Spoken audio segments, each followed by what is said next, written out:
So here I am. I am in this little room, and as you may notice, I'm in virtual reality. Okay, and this game is called The Lab.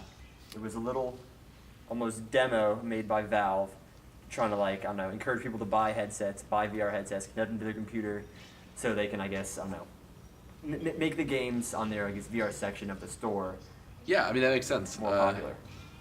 Cool. Okay, so I see in the game you have a little wooden hand things, which look Correct. more like you right now, since to me you're not in the VR world. You're bumbling around a room Well, with a headset on. intuitive. But I'll make sure you don't hit me like you almost did, and we'll be fine.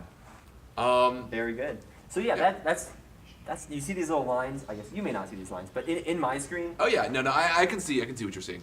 Okay, really, like if I come to close up, there's a grid that comes up right here. Okay. So there you go. So I can't see the grid. Anyways. But I'll trust you. Anyways. Cool. Yeah. So VR, why VR is so cool? So basically, another thing about it's a demo, so they have a bunch of these cool things that they might be cool. And one cool thing about VR is everything is almost like up to the purview. Like this, it's just kind of like almost shoot. Okay, it's like gravity like isn't quite reactive in here, and it just feels absolutely, I don't know. It's like a experience, like something as little as this, just this ball bouncing, kind of just feels like nothing you've ever experienced before, and that's awesome. Which brings me to, talking about feels, brings me to immersion. Okay, so you kind of, so it doesn't look like there's walking. You're kind of jumping around. Is that it's a characteristic of this? Yes, a characteristic, because a problem with VR, the main problem with, I guess, why we can't have, I guess big developers aren't trying to market like big games into VR, not only because like not many people have the headsets, but also because that is the biggest limiting factor because the game can't move unless you do. Because if the game moves and you stand still, it's just like you get really motion sick, and you have to be like an expert almost to be able to, I guess, go through with that. So almost every game relies on this teleportation system of you just picking a scene and going inside of it. Okay, well, that makes sense. So like most like immersive games, like storytelling games, it kind of just puts you in a room, has some stuff you can play with, and then I guess lets you play with them. And there really is no like. Okay, yeah, that makes sense. movement. So tell me about this. This I guess it's a whiteboard you're standing in front of. Correct. This whiteboard, something as silly. I mean, there's been drawing in games that you can do whatever, but this just feels like, just like the bouncy ball over there. It kind of feels like I don't know. It's just an experience you can only have in VR, almost. Well, a video game wise in VR, you can erase a whiteboard in real life, believe it or not. Yeah, But in have VR, done actually. it's just Oh, okay. you So know, easy raise, easy raise. That makes sense. blast through it, and I can just erase these. And even I wonder if I was a little mischievous, I can place this with X's, Oh, okay. So how real does the writing feel right now? See, the craziest part to me that just, I don't know, that you don't really pay attention to unless you think about is that each time you move, it kind of vibrates. So pretty much like as I'm touching it, like in most games, you just kind of like leave it to your imagination. But my hand is actually shaking as if there's like resistance going against this marker, which just is completely immersive and is just, I think that's absolutely phenomenal. Anyways, so Yeah. this is just a demo of why VR is cool. And now I'm coming over here. Adventure, I don't know, I can't quite read behind that. Adventure Awaits, I think. Adventure awaits. Is that it? Adventure awaits. Yeah, that would I make think sense. that's right. So Anyways. so what is adventure awaits?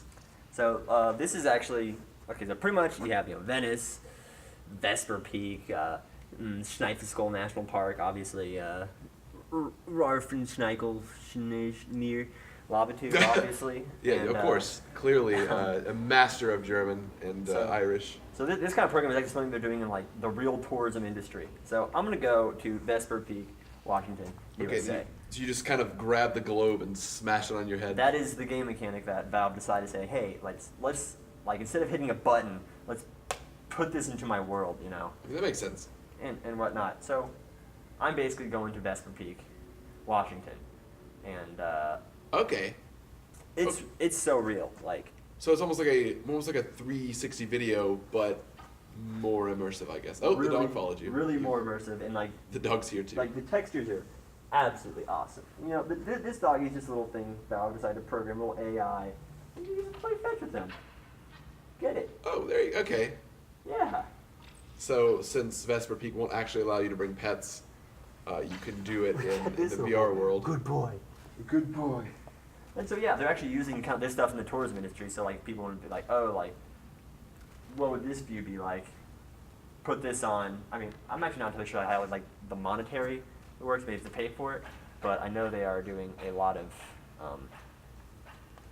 messing around with VR and tourism because these are all like obviously real like photograph textures that are taken, and it's just cool. It's just Yeah, it's really it's just very cool. really That's- interesting there. And that's something I guess that could be really immersive in storytelling. You know, storytelling VR is like actually getting real places and just photo mapping them around, and that's kind of Yeah, that makes sense for the more, almost like an interactive movie sort of thing. I guess you could call it. right. And I'm really looking forward to those whenever they come out. I know they made like a few music videos, which have been awesome apparently. So how would you? So you said that it's more for like immersive gaming, the narrative style. But how would you put in more like game-like mechanics to this? So like So- simple combat or something like that. So it's actually a ton, like the little bit that I've seen has actually been a ton of fun, and I'm not sure if I can go inside of this because it would you know maybe mess up the recording. Anyways, that's for you, Devin. Okay, so you got So a bow. okay, so pretty much you have a bow and you kind of pull it, and it's also the same like kind of friction thing when I pull back to make it feel extra realistic, and just like shooting this bow and arrow, just hitting that guy. It just Okay. that is a lot of fun. So That- wait, that hit a mechanic balloon. right there. Hit a balloon. Ah, Uh, okay, see that? Doink. Shoot. Doink. Oh, okay, that's hard. Anyways, This is my first time doing Wii archery. I think it was a similar level of lack of success. it is. That's what it feels right now. But anyways, Okay, yeah. So it's a ton of fun, but as I said, I mean, big developers aren't jumping on it because they're arcade games. Like, you really can't go farther than just arcade games in VR. Just because I mean, it eventually gets boring. And I've had a little bit of like sword combat, but I mean, it hasn't been perfected yet, and whatnot. Okay, so what is? Okay, so it's I have no idea what this so is. like a ball that doesn't really bounce. Maybe it makes noises. You know, I bet you it makes noises. I'll leave that alone because we can't actually hear noises, Devin. Anyways, so yeah, I'm here. Okay, so arcade games. So over here is a game, which is a pretty cool idea, but you know, I can't play it for too long. It's pretty much you have a ship, and you know, the ship guy goes in here, and it's a lot like Galaga, where you have like waves coming through that you have to shoot, except you hold down the trigger to shoot. The guys come in like, here's an enemy, oh my god, and you shoot it, and you gotta avoid it, and it's just kind of like a big paper airplane, kind Okay. of flying around. Interesting. And- So good old fashioned Galaga, but the VR version. Right, and like you have to physically dodge things, So that which can- is cool, but not fun enough that you can make a full fleshed out AAA game. Yeah, I can imagine that. If that makes sense. But there are a ton of fun arcade games that I paid $2 Yeah. for in here. So to kind of wrap up, where do you think? So we see like what we have with VR right now, but where do you think VR is going in the scope of like this style of game? This style, I mean, I want to go back to narrative because puzzle games. I mean, there have been like some experimental narrative puzzle games that have been released that I mean have been widely a lot of fun, and comedy games. You know, maybe you've heard of. There's a Rick and Morty VR that was very popular and apparently it's hilarious, and it relies on narrative and just immersing somebody in a tight little space and just playing with cool things. And Okay. Yeah. it was just Yeah, that makes widely sense. fun. I can really And see so that's I going. would really say it's not going to leave. VR isn't really going to leave a virtual room, if that makes sense.